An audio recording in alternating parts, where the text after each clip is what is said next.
Si vous nous retrouvez à l'instant, sachez que vous êtes en direct sur Info TV, votre chaîne de télévision qui émet à partir de Yaoundé, la capitale du Cameroun, le pays que dirige son Excellence Paul Biya. Nous vous le disions en ouverture, ce matin, nous nous interrogeons sur une problématique toute particulière. Nous parlons de l'expérience au niveau de la gouvernance. Avez-vous l'impression que l'expérience puisse constituer un atout au niveau de la gouvernance des États? Et pour cela, je vais d'abord passer la parole à Paul Yombo. Paul Yombo, c'est un exercice que j'attribue souvent à Pierre Blériot, mais ce matin, de manière exceptionnelle, c'est vous qui allez le faire. Au lycée, on définissait souvent d'abord les mots durs, les expressions compliquées, et je pense que ici, nous n'avons que expérience, l'atout, et maintenant la gouvernance. Qu'est-ce qu'on entend de manière simple par expérience? C'est quoi un atout et c'est quoi, comment on peut définir la gouvernance? Bon, alors, je remercie donc monsieur Niemek de m'avoir cédé cette tâche aujourd'hui. Et donc, j'essaierai de faire comme lui. L'expérience, c'est le fait d'avoir déjà fait quelque chose. Simplement. L'atout, c'est quelque chose qui te rend plus efficace ou plus performant. La gouvernance, c'est simplement un thème qui émerge dans les années 70-60 dans la littérature des sciences politiques américaines, qui est le pendant, si on veut, de la gestion politique. Donc voilà. Vous allez garder le microphone, hein. Lorsque vous avez dit cela, entrons dans le vif du sujet. Je voudrais dire que quand nous parlons de gouvernance ici, comme je viens de le dire tout à l'heure, comme je l'ai dit tout à l'heure, nous sommes là au niveau de la gestion d'un État. Il faudrait que nous soyons d'abord circonscrits à ce niveau-là. Alors, être expérimenté, pour vous, est-ce que cela vous donne automatiquement un atout pour gouverner une république, un État? Bon. Pour moi, il y a trois variables, il y a trois éléments qui devraient permettre de savoir si un leader est meilleur qu'un autre ou si un leader est à sa place à la tête d'un État. Il y a trois choses. Il y a, est-ce que cette personne a les bonnes connaissances? Est-ce qu'il sait ce qu'il faut savoir? Une personne qui n'est jamais venue au Cameroun, qui a vécu toute sa vie aux États-Unis, en Espagne ou en Autriche, qui ne connaît pas les 56 départements du Cameroun, est-ce que c'est une personne qui a, disons, les connaissances nécessaires pour prétendre administrer le Cameroun? Point d'interrogation. En plus des connaissances, qui sont des connaissances à la fois techniques et des connaissances géographiques, historiques, sociologiques, politiques, il y a les dispositions morales. Donc, il y a la tête et il y a le cœur. Oui. La troisième chose, donc, c'est le chemin, le vécu. Et c'est là où intervient l'expérience. L'expérience, donc, pour moi, on peut mettre dans l'expérience la formation, donc l'expérience académique, si on veut, et puis l'expérience professionnelle. Alors, pour répondre maintenant précisément à votre question, pour gouverner un pays, il ne faut pas avoir gouverné avant un autre pays. Si on raisonne par l'absurde... Pas ce Blériot l'avait dit un jour sur ce plateau. Si on raisonne par l'absurde et qu'on s'imagine que le critère de choix du dirigeant, c'est d'avoir déjà dirigé, on s'y construit, par exemple, dans le cas du Cameroun, le pool des candidats à l'élection présidentielle à 2 personnes, dont l'une des deux est décédée. Peut-être 3 si on ajoute André-Marie Bida. Mais, donc vous comprenez que ce n'est donc pas possible de s'y construire, d'exiger à quelqu'un d'avoir déjà dirigé. Cependant, maintenant, là c'est ce que les travaux des politologues nous apprennent. Oui. Cependant, quand on dit que l'expérience ne fait pas tout, généralement c'est pour dire qu'il faut privilégier, entre guillemets, ce qu'on appelle la compétence.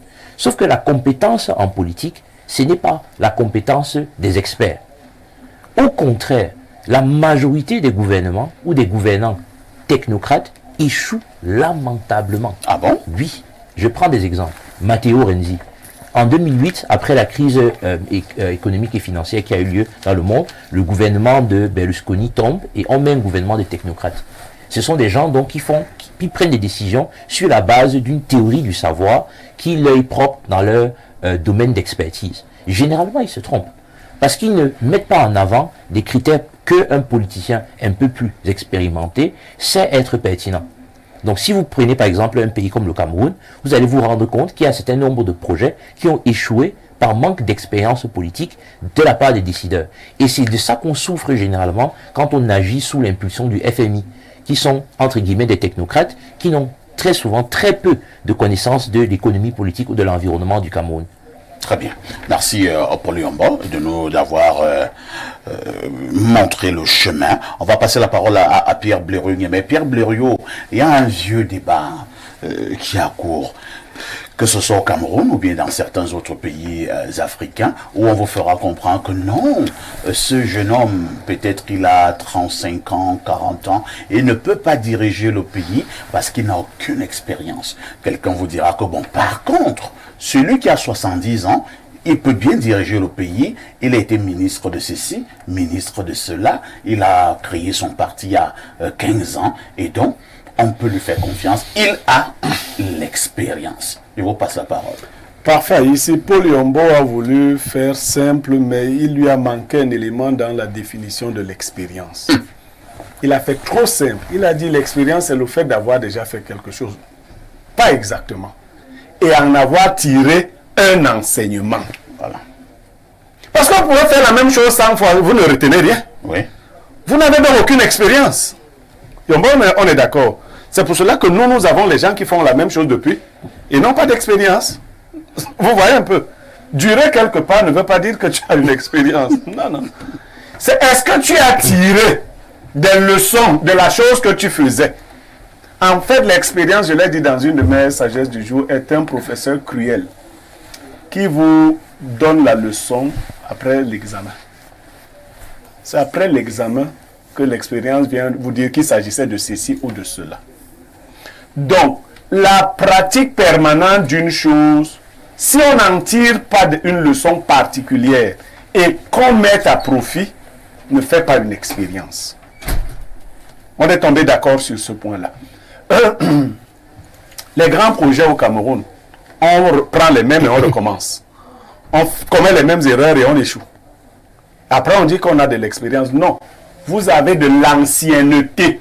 Ce que les gens là ont, on appelle ça l'ancienneté. C'est bien dit. Ce n'est pas l'expérience. Pas d'amalgame. Ils ont l'ancienneté. Est-ce qu'un jeune peut faire mieux que le vieux qui a fait pendant longtemps? Oui. Que ce soit un jeune ou un vieux, il y a une autre capacité dont dispose l'être humain. C'est ce qu'on appelle la perspicacité. Est-ce que vous êtes capable de saisir dans une chose les relations et voir ce qu'il faut faire? Dans une salle de classe, ok, pour qu'on comprenne, pour que mes élèves de primaire comprennent, est-ce que le redoublant est mieux placé pour réussir l'année prochaine?